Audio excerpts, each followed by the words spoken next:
दोस्तों वैसे तो दुनिया में कई तरह के लोग होते हैं।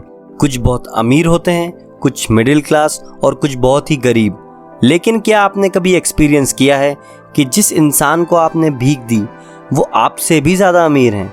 दोस्तों आज हम जानेंगे कुछ ऐसे ही बेगर्स के बारे में। नंबर 10 ऐशा। दोस्तों नंबर 10 पोजीशन पर ऐशा है। ऐशा सऊदी अरेबिया में रहने वाली एक बूढ़ी औरत थी। आयशा की उम्र लगभग 100 साल थी। आयशा ब्लाइंड थी और कई सालों से स्ट्रीट पर भीख मांगती थी। जो भी आयशा को देखता वो बिना पैसे दिए नहीं जाता था। लेकिन जब आयशा की डेथ हुई तो ये रिवील हुआ कि वो इतनी भी गरीब नहीं थी जितना लोग सोचते थे। जब वो बीमार हुई उसने अपनी लास्ट विल अपने एक दोस्त को दी और ये कहा कि जब उसकी डेथ हो तभी वो उस विल को ओपन करें।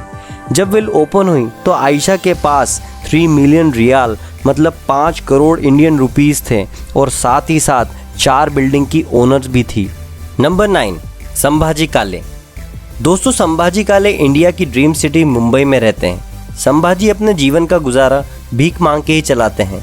संभाजी मुंबई के छत्रपति शिवाजी टर्मिनल एरिया में अपने पूरे परिवार के साथ भीख मांगते हैं। संभाजी और उनका परिवार दिन भर के 8 घंटों में करीब 1500 से 2000 कमाते हैं। संभाजी ने अपने पैसों को कुछ कंपनीज में भी इन्वेस्ट किया हुआ है। उनके पास टोटल 3 घर हैं मुंबई में। और दोस्तों मुंबई में घर होना अपने आप में ही एक अचीवमेंट है। नंबर 8 भरत जैन। दोस्तों भरत जैन भी मुंबई के रहने वालों में से हैं, लेकिन उन्हें अपने बच्चों के उज्जवल भविष्य के लिए लोगों से उधार लेना पड़ा और धीरे धीरे यह आदत बन गया। भरत मुंबई के परेल एरिया में भीख मांगते हैं। ये महीने में करीब 80,000 रुपये भीख से कमा लेते हैं।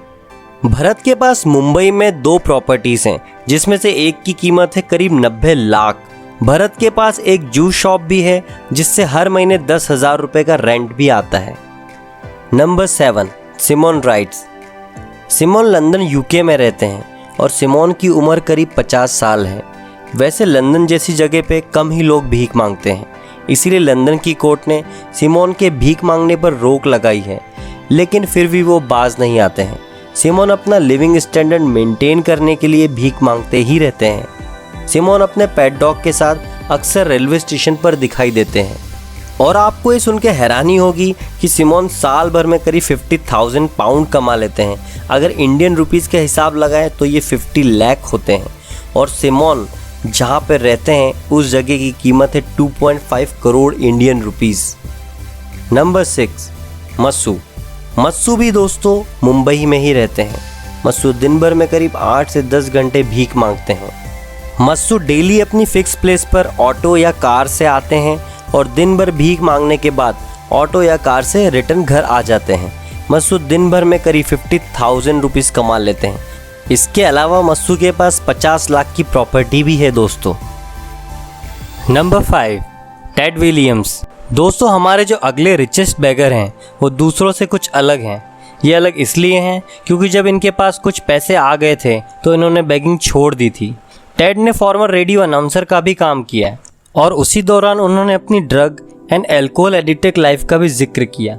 उनकी लाइफ 2011 में तब बदली जब एक कार ड्राइवर ने उनके हाथों में रखे हुए बोर्ड को पढ़ा जिस पर लिखा था man with a God gifted golden voice, और उसी से उनकी ज़िंदगी बदल गई।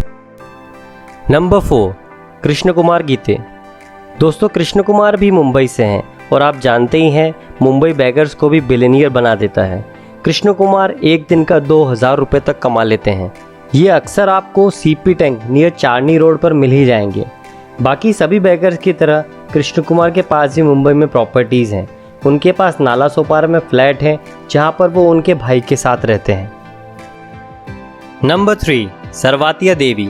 दोस्तों सरवातिया देवी की उम्र 50 साल है और उनका बैगिंग एक्सपीरियंस 35 ईयर्स है। इन 35 सालों में सरवातिया देवी ने बैंक में इतने पैसे सेव कर लिए हैं जितना एक आम आदमी पूरी ज़िंदगी में नहीं कर पाता। देवी हर साल 36,000 इंश्योरेंस के भर देती हैं। उनका हमेशा से ये कहना रहा है कि अकाउंट का बैलेंस और नाम का खौफ कभी कम नहीं होना चाहिए। नंबर 2 रोंगफेंग। 1993 में रोंगफेंग सिर्फ 17 ईयर्स के थे और चाइना की ताओज़ाओ स्ट्रीट पर भीख मांगते थे। वो काफ़ी गरीब परिवार से थे और फैमिली को सपोर्ट करने के लिए भीख मांगते थे।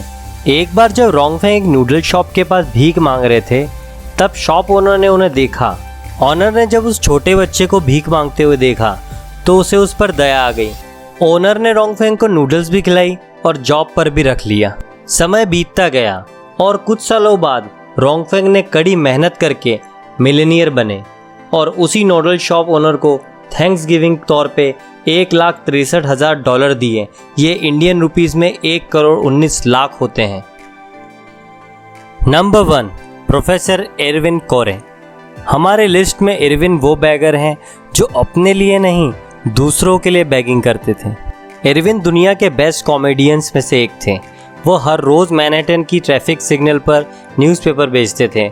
वो ऐसा 17 साल तक किए। वो ऐसा इसलिए करते थे क्योंकि वो क्यूबा में रह रहे भूखे बच्चों की मदद करना चाहते थे और ऐसा करके वो सबसे टॉप पर हैं।